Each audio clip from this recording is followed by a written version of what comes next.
单张 H100 的输出吞吐量接近 1.5万 token 每秒，这意味着你跑全天候的自动化任务，完全不需要给云端支付1分钱的 API 调用费，没别的，硬指标说话。这就是 Liquid AI 刚发布的 2.6B 智能体模型 LFM 2.5 2.6B， 它是专门为端侧运行设计的零延迟工具调用模型。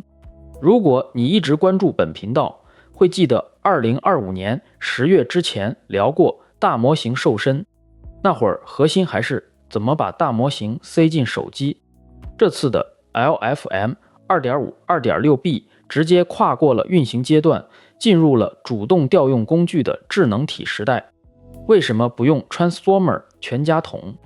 传统模型跑长文会卡死，因为 KV 缓存随长度爆炸，但它用了22层双门控短卷机，相当于给模型加了个定长信息管线，这让内存占用彻底平坦化。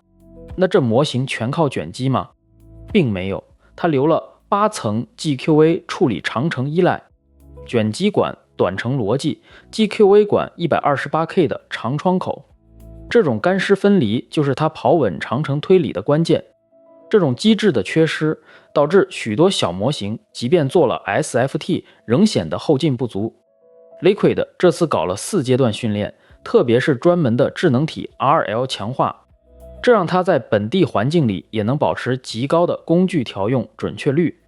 如此精细的资源调度，才支撑起它在小体量下处理长文本的能力。架构优化的代际差就在于它弃用了传统全注意力机制，全靠22层短卷机混合架构支撑，零延迟。它实现了单张 H100 上 15K tokens size 的吞吐量，几乎零延迟调用本地工具。除了这种性能指标，本地部署还带来了云端无法触及的隐私与多语言优势。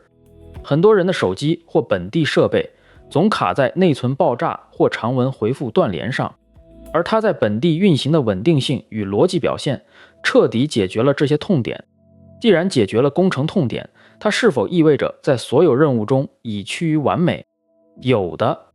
2.6B 的小参数注定了在极端复杂逻辑下可能有幻觉。官方目前也没披露 MLPD 蒸馏的细节，不建议直接接入金融位生产环境。要不要上第一？确认任务是否对 15K tokens S 的吞吐延迟极其敏感。第二，检查你的显存能否带得动 128K 上下文的计算开销。第三，如果需要高频实时搜网，这款模型尚不支持，请绕道。